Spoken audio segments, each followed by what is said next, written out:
Muito bom dia, muito bom dia! Estamos ao vivo hoje às 6h07 da manhã com o nosso Café de Propósito. Sejam muito bem-vindos à nossa live. Sejam muito bem-vindos à nossa live.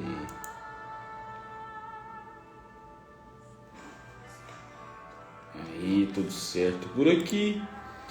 Eduardo, tudo bem, meu querido? Seja muito bem-vindo aqui na nossa live com o nosso Café de Propósito. E aí, como está?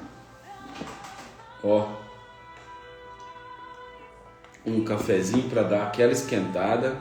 E hoje nós vamos falar sobre o capítulo, sobre os capítulos, né? Vamos ler os capítulos 3, 4 e 5 do Evangelho de São Marcos. A gente está lendo, isso iniciou ontem, o Evangelho de Marcos, né? E é interessante o quanto Marcos ele é sucinto. Essa é a palavra que eu consigo descrever Marcos, porque ele conta grandes passagens em pequenos pedaços, né? Em coisas simples, em pequenos trechos. Ele conta uma passagem gigante. Então, para variar um pouquinho só, deixa isso. O YouTube não está funcionando. Então, Marcos ele é muito sucinto, ele é muito direto ao ponto e resumido. Ele pega, a gente vai ver aqui, ele vai contar histórias que dariam pregações de, sei lá, um dia de pregação, 3 horas de pregação. Ele vai colocar em 5, 6 linhas. Então ele é muito resumido. Então aqui nesses capítulos aqui, no 3, no 4 e no 5, a gente vai ver várias histórias, milagres de Jesus, muitos milagres. Porque aqui a gente está no começo do ministério de Jesus segundo Marcos, né? A gente está no começo do ministério dele. Então a gente vai ver muitas. Vai ver a cura de um... O primeiro que a gente vai ver é a cura de um homem que tinha a mão atrofiada e que Jesus cura ele no sábado. É muito interessante. Por quê? Porque o que eles querem, o que os fariseus, os herodianos, o que eles estão à procura? Eles estão à procura de uma brecha para prender Jesus. Por quê? Jesus falava contra eles. Então eles estão procurando algo para incriminar Jesus. E aí a única coisa, e tudo que eles veem, eles acham que eles podem incriminar Jesus. Tem uma história muito interessante aqui, muito interessante, que é a instituição dos 12. É muito legal essa passagem, esse pedaço. Tem uma parábola muito boa, que é a parábola do semeador, e depois tem a explicação dela. Tem outra também que me chama muita atenção, que eu gosto muito, que é a tempestade acalmada, né? Quando Jesus está dormindo e tal, de boa, e aí tá confusão e o pau quebrando lá em cima do barco, e Jesus está dormindo, sossegado. Aí o discípulo vai lá e acorda ele, porque tá morrendo de medo. E aí, quando acorda ele fala: vocês não tem jeito mesmo, vocês têm pouca fé demais, não pode. Então, esses 3 capítulos que a gente vai ler serão intensos. Então, eu vou fazer só o que é de praxe eu fazer, né? Pagar a live, né? Vamos pagar a live, gente. Como é que paga? Mandando essa live para todo mundo. Manda para 5, manda para 7, o máximo que você achar que você deve mandar aí para as pessoas que você acha que faz sentido você mandar essa live. Por quê? Por que eu gosto de sempre mandar essa live para as pessoas? Porque vai que Deus precisa abençoar aquela pessoa e a palavra está nessa live, né? Então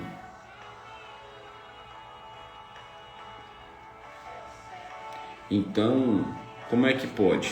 Como é que Deus vai abençoar se a palavra está nessa live, você é no canal da graça, mas você não abençoa? Isso é transbordar, isso é ajudar as pessoas. Então, se você achar importante, fizer sentido para você, faz o seguinte: manda um aviãozinho aí, manda pra galera, manda aí pra 5, pra 7, pra 10, manda pra quem você acha que faz sentido. Eu mandei pra 100 aqui agora, acabei de mandar pra 100. Então vamos lá começar a nossa leitura. Vamos começar a nossa leitura. Hoje, dia 25 de abril, começaremos a leitura do capítulo 3 de São Marcos. E entrou de novo na sinagoga, e ali estava um homem com uma das mãos atrofiada.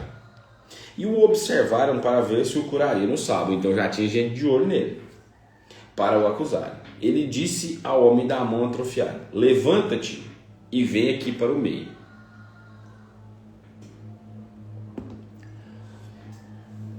E perguntou-lhes, e ele já pergunta para todo mundo que estava lá: é permitido no sábado fazer o bem ou fazer o mal? Salvar a vida ou matar? Eles, porém, se calavam. Repassando então sobre eles um olhar de indignação e entristecido pela dureza de seu coração, dureza deles, disse ao homem: estende a mão.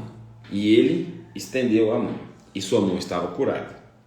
Ao se retirarem os fariseus com os herodianos, imediatamente conspiraram contra ele sobre como destruiriam. Então, ele curou no sábado, e era justamente o que os fariseus, o que os herodianos. Quem eram esses herodianos? Não eram só soldados de Herodes que estavam ali, mas eram judeus políticos zelosos pela casa de Herodes Antipas, que era o tetrarca na Galileia naquela época, né? E eles tinham muita influência sobre Herodes. Então, por isso eles ganhavam o título de herodianos. Seja muito bem-vindo, Nil! Que bom você aqui com a gente. Jesus retirou-se com seus discípulos a caminho do mar, e uma grande multidão, vinda da Galileia, o seguiu. E da Judéia, de Jerusalém e da Idumeia, da Transjordânia, dos arredores de Tiro e de Sidônia. Uma grande multidão, ao saber de tudo o que fazia, foi até ele. Deixa eu só fazer um negócio aqui rapidinho aqui. E ele disse a seus discípulos que deixassem um pequeno barco à sua disposição, para que o povo não o apertasse, pois havia curado muita gente. E todos os que sofriam de alguma enfermidade lançavam-se sobre ele para tocá-lo. E os espíritos impuros, assim que o viam, caíam a seus pés e gritavam: Tu és o Filho de Deus. E eles o conjuravam severamente para que não tornasse manifesto. Jesus não queria que os espíritos falassem que ele era, porque ainda não estava na hora. Só que o mais interessante que a gente vai vendo nessas passagens é o seguinte: quanto mais Jesus pedia para não aparecer, mais ele aparecia, mais ele ficava notório, mais era notório a presença dele, certo? Muito bom dia, Lena, seja muito bem-vinda, que bom você aqui com a gente. Agora a gente vai falar sobre a instituição dos 12, que é o melhor de tudo. Depois subiu a montanha e chamou a si os que ele queria, e eles foram até ele, e constituiu 12. Constituiu 12 para que ficassem com ele, para enviá-los a pregar e terem autoridade para expulsar os demônios. Ele constituiu, pois, os 12, e impôs a Simão o nome de Pedro, a Tiago, o filho de Zebedeu, e a João, o irmão de Tiago, impôs o nome de Boanerges, isto é, filhos do trovão. Depois André, Filipe e Bartolomeu, Mateus, Tomé, Tiago, o filho de Alfeu, Tadeu, Simão, o Zelota e Judas Iscariote, aquele que o entregou. Então, por que 12, né? 12 é a perfeição de governo. A gente vai ver que 12 eram as tribos de Israel, 12 eram as colunas do templo, 12 são os apóstolos, 12 são as horas do dia, desde aquela época, 12 são as horas do dia e 12 são as horas da noite. 12 os meses do ano, 12, 12, 12, 12, 12. O número 12 é a perfeição de governo, de administração. Então, assim como o número 6 é a perfeição de Deus, o número 12 é a perfeição de governo, de administração. É perfeição. Então, vocês estão vendo tanto que Marcos, ele não tem outra palavra, cara. Ele é sucinto, ele é resumido, ele é... Aqui até fala na nota de rodapé, onde contou sobre a instituição dos 12, que Marcos ignora o discurso registrado em Mateus. Então Mateus ele fala um pouco mais, discursa um pouco mais, e Marcos ele reduz tudo, reduz a história a poucas linhas. E voltou para casa, e de novo a multidão se apinhou, de tal modo que eles não podiam se alimentar. E quando os seus tomaram conhecimento disso, saíram para detê-lo, porque diziam: enlouqueceu.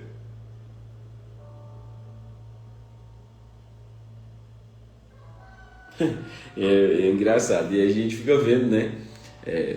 Existe um jeito de ler a Bíblia antes e depois do The Chosen. Cara, o cara que fez que teve essa ideia foi abençoado demais por Deus.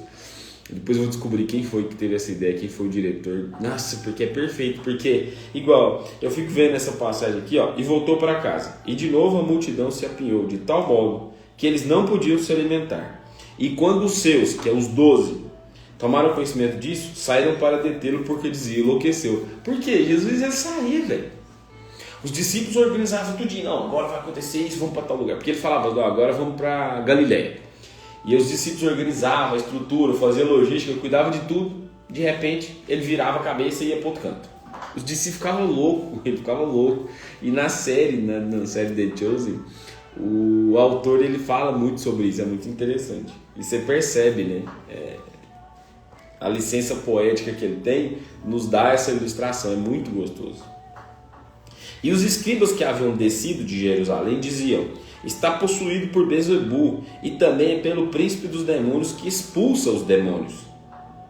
Chamando-os para junto de si, falou-lhes por parábolas. Jesus amava falar por parábolas. Como pode Satanás expulsar Satanás?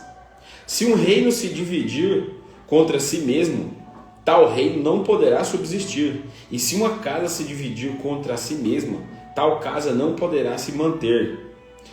Aqui ele fala muito sobre casamento. Nessa pequena frase: se uma casa se dividir contra si mesma, tal casa não poderá se manter. Quantas vezes a gente já viu, né? Os casamentos acabarem porque a casa se dividiu. A casa se dividiu. Marido contra esposa, marido e esposa contra filhos, filhos contra mãe, filhos contra o pai. Quantas vezes a gente viu isso acontecer? E aqui Jesus está falando: não subsiste, não fique em pé, vai cair. Então é preciso de unidade.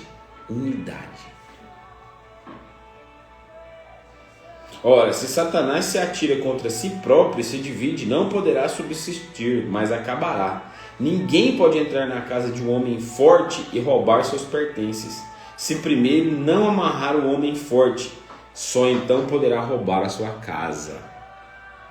Então a gente fala: esse é só um pecadinho só. Não, é só isso só. Pois é isso que vai te amarrar, é isso que vai te segurar. Santo Agostinho falava: fugir da ocasião do pecado. Fugir da ocasião do pecado.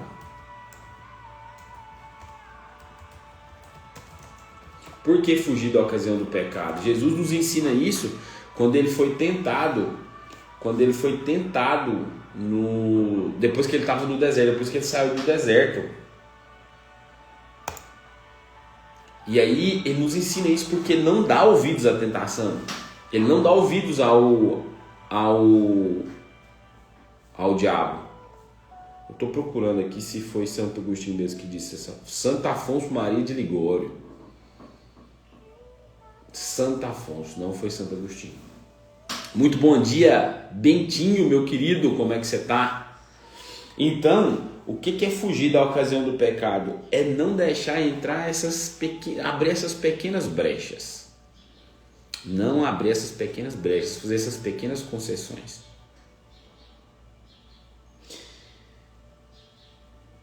Na verdade, eu vos digo, tudo será perdoado aos filhos dos homens, os pecados e todas as blasfêmias que tiverem proferido. Aquele, porém, que blasfemar contra o Espírito Santo jamais será perdoado. É culpado de pecado eterno. Então, tá a chave aqui, ó. Você vai ser perdoado de todos os seus pecados. Só existe um, que é a blasfêmia contra o Espírito Santo. Você sabe o que é blasfêmia contra o Espírito Santo? Sabe? Se você não souber, coloca aqui nos comentários para mim. Leandro, eu não sei, me conta. Eu vou te contar o que é blasfêmia contra o Espírito Santo.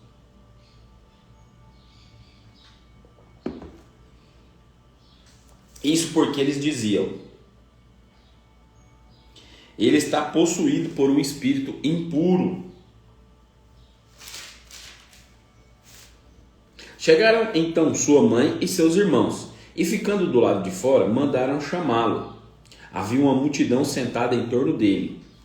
Disseram-lhe: eis que tua mãe, teus irmãos e tuas irmãs estão lá fora e te procuram. Ele perguntou: quem é minha mãe e meus irmãos? E repassando com o olhar os que estavam sentados ao seu redor, disse: eis a minha mãe e meus irmãos. Quem fizer a vontade de Deus, esse é meu irmão, minha irmã e minha mãe. Então aqui, muitas vezes os nossos irmãos evangélicos, eles querem deturpar essa palavra para dizer que Jesus está desfazendo da sua mãe, né? E na verdade ele está exaltando a sua mãe, porque ele está colocando nós no seio de Maria, no colo de Maria, para sermos cuidados.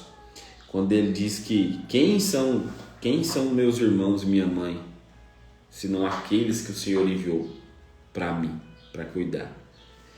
E aqui ele está querendo nos ensinar muito mais sobre amor, sobre cuidado, sobre zelo, do que sobre rejeitar a sua mãe. Então ele está nos mostrando que todos nós devemos estar em unidade. Em unidade. Parábola do semeador. E começou de novo a ensinar junto ao mar. Veio até ele multidão muito numerosa, de modo que ele subiu e sentou-se num barco, que estava no mar. E todo o povo estava na terra, junto ao mar. E ensinava-lhe muitas coisas por meio de parábolas. E dizia-lhes nos seus ensinamentos: escutai, eis que o semeador saiu a semear. E ao semear, uma parte da semente caiu à beira do caminho. E vieram as aves e comeram. Outra parte caiu em solo pedregoso, e não havendo terra bastante, nasceu logo, porque não havia terra profunda. Mas ao surgir o sol queimou-se, e, por não ter raiz, secou. Outra parte caiu entre os espinhos. Os espinhos cresceram e a sufocaram, e não deu fruto. Outras caíram em terra boa, e produziram fruto, subindo e se desenvolvendo. E uma produziu 30, outra 60 e outra 100. E dizia: quem tem ouvidos para ouvir, ouça. Então o que Jesus queria dizer nessa parábola? Você sabe? Você consegue entender o que Jesus queria dizer nessa parábola? A semente que cai à beira do caminho são aquelas pessoas que até vão à igreja, até vão à missa, mas qualquer coisa, vem alguém de fora, qualquer coisa, se tiver que ir à missa, se tiver um futebol na mesma hora, ela prefere futebol do que a missa. Qualquer coisa que tiver, tira ela do seu caminho.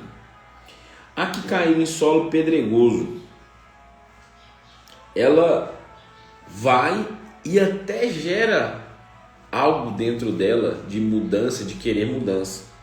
Mas como ela não tem raiz, ela logo desanima. Não é para mim, não dá, isso é difícil demais, eu não vou conseguir. E a outra que cai entre os espinhos,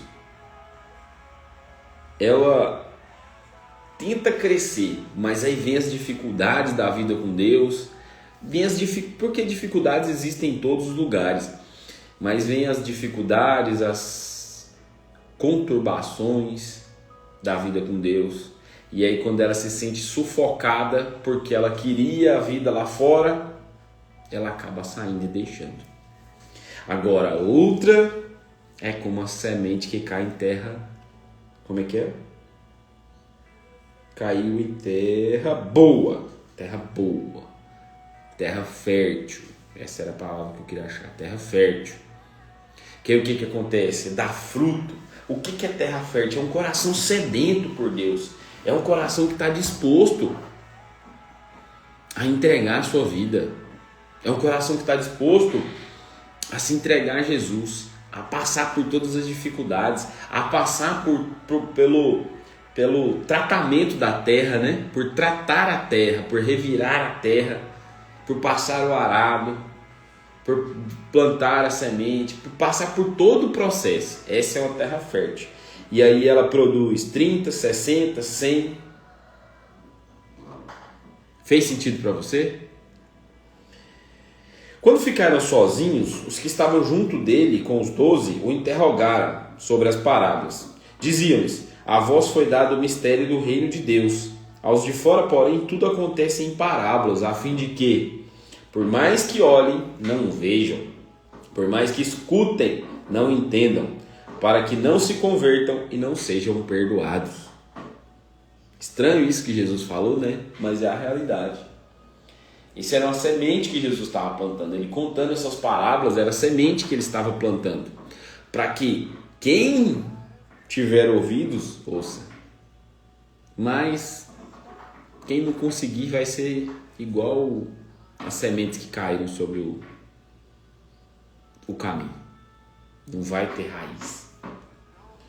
E disse-lhes: se não compreendeis essa parábola, como podereis entender todas as parábolas? O semeador semeia a palavra. Os que estão à beira do caminho, onde a palavra foi semeada, são aqueles que ouvem. Mas logo vem Satanás e arrebata a palavra que neles foi semeada. Assim também, as que foram semeadas em solo pedregoso são aqueles que ouviram a palavra e imediatamente a recebem com alegria, mas não têm raízes em si mesmo. São homens de momento.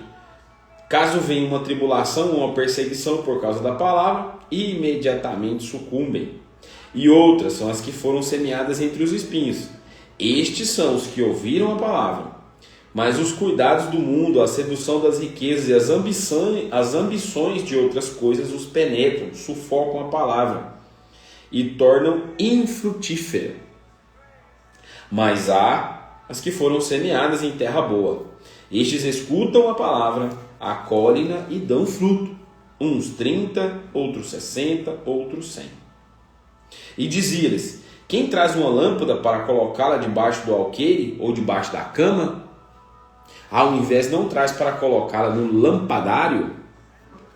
Pois nada há de oculto que não venha a ser manifesto, e nada em segredo que não venha à luz do dia.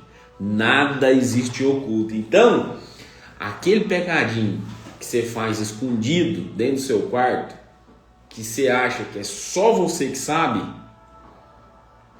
tem uma péssima notícia para você. Jesus também sabe. Ele também sabe que você comete esse pecado. E dizia-lhes: cuidado com o que ouvis, com a medida com que medis, será medido para vós, e vos será acrescentado ainda mais, pois ao que tem será dado, e ao que não tem, mesmo o que tem lhe será tirado.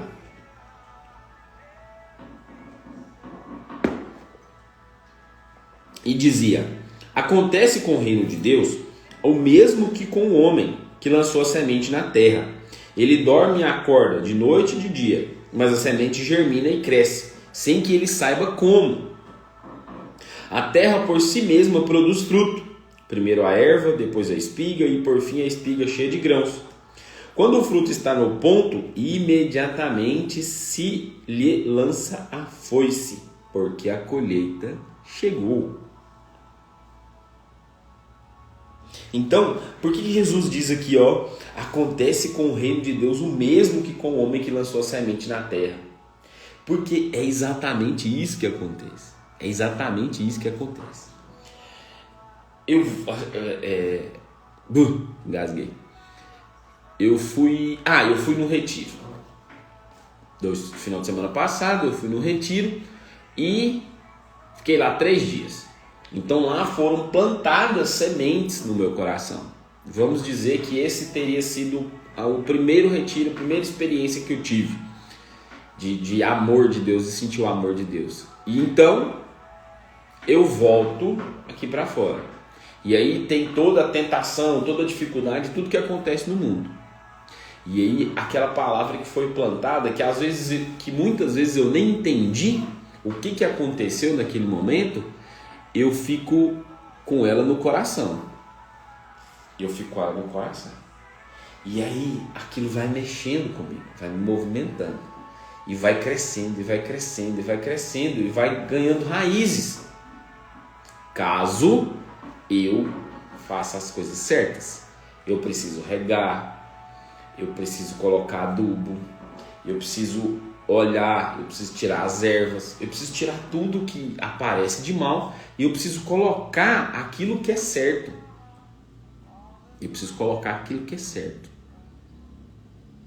Água, adubo, tirar as ervas.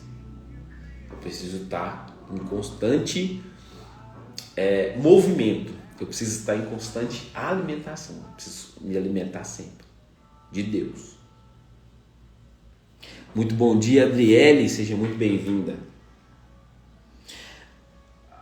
Anunciava-lhes a palavra por meio de muitas parábolas, como essas, conforme podiam entender. E nada lhes falava a não ser em parábolas a seus discípulos. Porém, explicava tudo em particular. Então, para o povo, ele explicava em parábolas, ele contava parábolas. Por quê? Porque é muito mais fácil para um lavrador entender sobre o reino de Deus se ele explicasse com essas parábolas, porque era coisa do dia a dia, era coisa que o lavrador já fazia. Labrador é cachorro. Entendeu? Então é muito mais fácil de entender quando se fala por parábolas, quando se conta uma história. Agora vem uma das mais interessantes. E disse-lhes naquele dia ao cair da tarde: passemos para outra margem, deixando a multidão. Eles o levaram do modo como estava no barco, e com ele havia outros barcos. Sobreveio então uma tempestade de vento, e as ondas se jogavam para dentro do barco, e o barco já estava se enchendo. Ele estava na popa, dormindo sobre o travesseiro. Estava na popa do barco, no lugar onde mais balançava. Eles o acordaram e diziam: mestre, não te importa que pereçamos? Levantando, conjurou severamente o vento e disse ao mar: silêncio, quieto. Logo o vento serenou e houve grande bonança. Depois perguntou: por que tendes medo? Ainda não tendes fé? Então ficaram com muito medo e diziam uns aos outros: quem é este a quem até o vento e o mar obedecem? Presta atenção na grandiosidade dessa palavra aqui. Primeiro, ele está na popa, lá na frente do barco, é onde mais balança. Então ele está sentindo todos os movimentos ali. E ele não sente nada, não acorda. E aí os discípulos, morrendo de medo de acabar com tudo, do navio naufragar, vão lá e acordam ele. Os discípulos estavam com medo da tempestade. Quando eles acordam Jesus acalma o vento, eles ficam com medo de Jesus. Então você entendeu que o medo ele te paralisa de qualquer forma?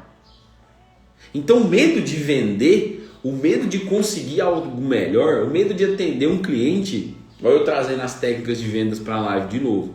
O medo de atender um cliente te paralisa, o medo do não te paralisa. O medo do novo te paralisa. Então é preciso que você dê passos em direção ao novo. Os discípulos assim fizeram, deram passos em direção a Jesus para acordá-lo, porque eles nem sabiam por quê, porque eles foram a Jesus e falaram assim: ei, você não está nem aí para nós não, nós vamos perecer aqui, vai cair tudo, o navio vai quebrar, vai naufragar, e você está aí dormindo, cara. E aí Jesus acalma tudo e fica tudo bem. Quando Jesus entra na parada, quando Jesus entra na minha história, eu tenho um testemunho fortíssimo dos últimos dias. O Fernandão acabou de entrar aí, é um brotherzaço, inclusive ontem foi aniversário dele. Parabéns, Fernandão, Deus abençoe. Ele sabe um pouco do meu testemunho. Nos últimos tempos agora, muita dificuldade, muita tribulação, muitos altos e baixos, mas Jesus no comando. Quando ele entrou, quando eu deixei ele entrar e fiz as coisas certas e fui um solo fértil, as coisas começaram a andar. Acabou a dificuldade, né? Não acabou a dificuldade, não acabou a tormenta. O mar continua lá para os discípulos, mas parou aquela confusão, aquele medo, aquela insegurança de não saber o que vai acontecer, porque agora Jesus está no barco, ele está navegando no Oceano Azul, tranquilo. Por quê? Porque Jesus está. Mas eu ainda tenho que remar, eu ainda tenho que, às vezes, tirar a água do barco, eu ainda tenho que içar a vela, baixar a vela, dependendo do vento. Eu tenho que fazer várias coisas que estão ao meu alcance e que são difíceis. Mas a turbulência, a tribulação, a tempestade acabou. Parou, acalmou. Muito bom dia, Veslene, minha querida, como você está? Seja bem-vinda. Ale Rezende, seja muito bem-vindo também. E agora nós vamos para o capítulo 5. O endemoniado Gerazeno. Tem uns nomes muito interessantes na Bíblia, né? Chegaram do outro lado do mar, a região dos Gerazenos. Quem era esse Gerazeno? Era a aldeia da Gerasa. Logo que Jesus desceu do barco, caminhou ao seu encontro, vindo dos túmulos, um homem possuído por um espírito impuro. Então o homem estava vindo do cemitério, de dentro dos túmulos.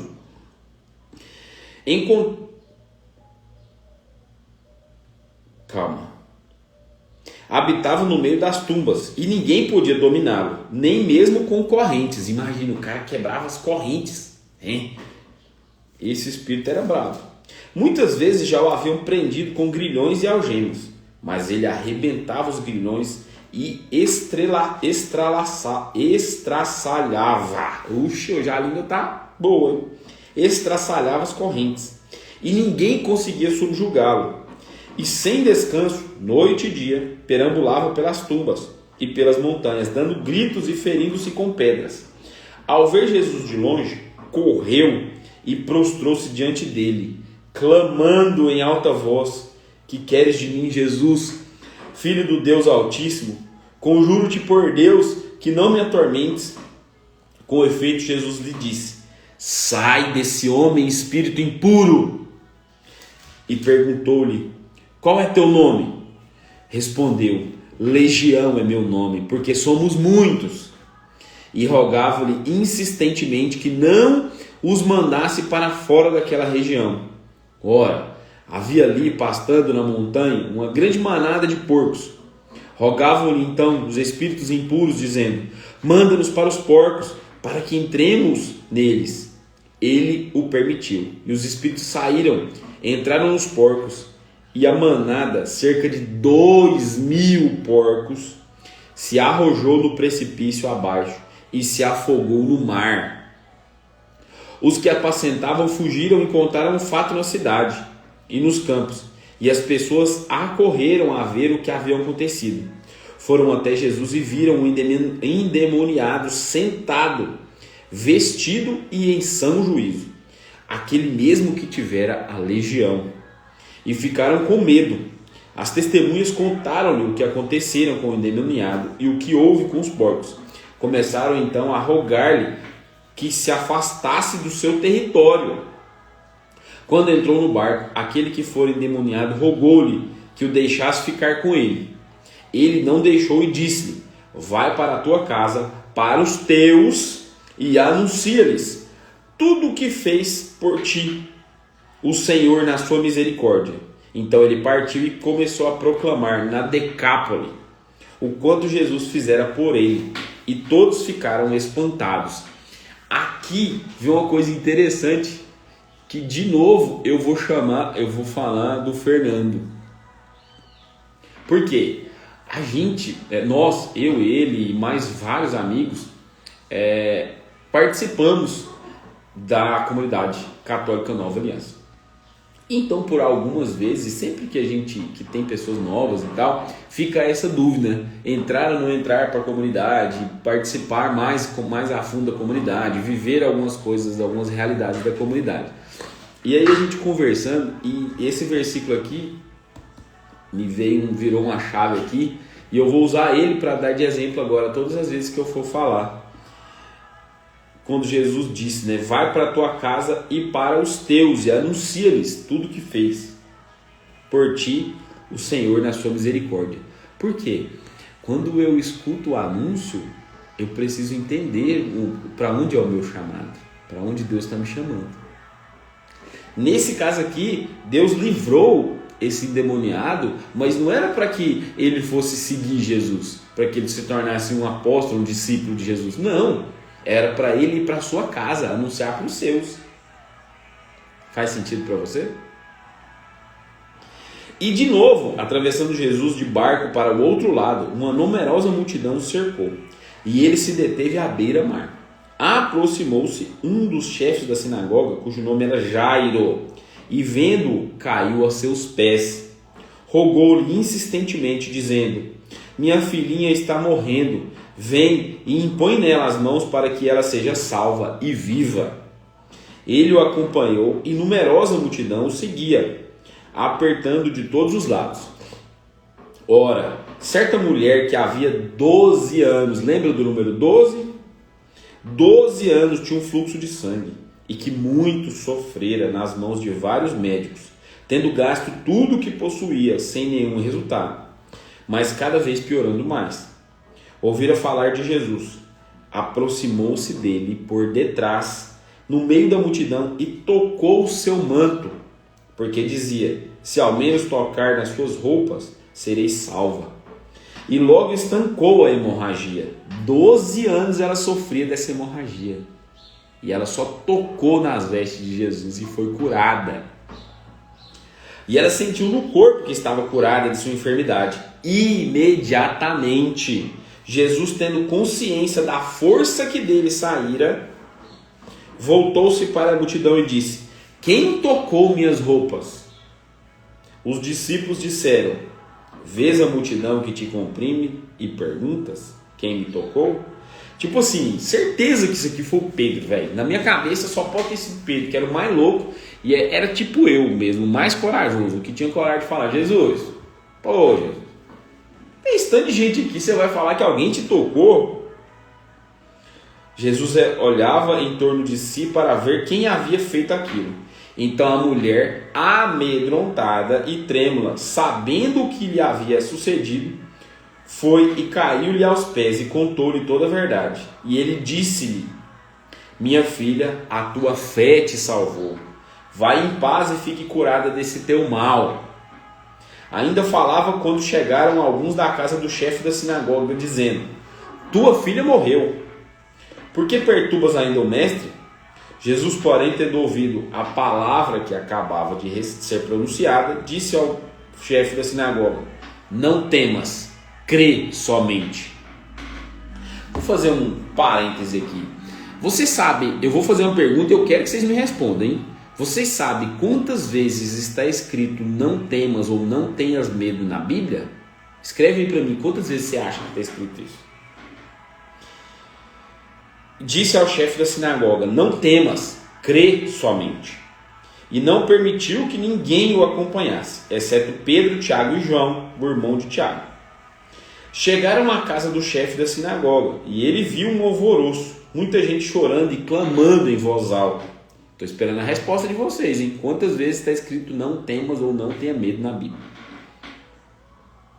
Entrando, disse, por que este alvoroço e este pranto? A criança não morreu, está dormindo. E caçoavam dele. Ele, porém, ordenou que saíssem todos, exceto o pai e a mãe da criança, e os que o acompanhavam. E com eles entrou onde estava a criança. Tomando a mão da criança, disse-lhes, Talitá cum, o que significa, menina, eu te digo, levanta-te. No mesmo instante a menina se levantou e andava, pois já tinha 12 anos. E ficaram extremamente espantados. Recomendou-lhes então expressamente que ninguém soubesse o que tinha visto e mandou que dessem de comer a menina. Vocês perceberam quantas vezes apareceu o número 12 só nessas passagens aqui? Será uma coincidência a menina ter 12 anos, a mulher ter 12 anos que ela sofria de hemorragia? Será uma coincidência? Não existe coincidência, existe Deus-cidência. É o caminho que Deus desejou percorrer para que agora, 2000 anos depois de Cristo, a gente poder falar e poder entender que esse número é o número da perfeição de governo. Fez sentido para você? Se fez sentido, comenta aqui na live. Comenta para mim aí o que você tem achado dessas lives, dessa série. O que você tem achado do Evangelho de Marcos. Eu quero saber seu comentário. E eu quero honrar a sua presença aqui na live todos os dias. E assim nós encerramos o capítulo 5 de São Marcos. Amanhã nós voltamos às 6 e 7 da manhã com o nosso Café de Propósito. Um beijo no seu coração e até amanhã, se Deus quiser.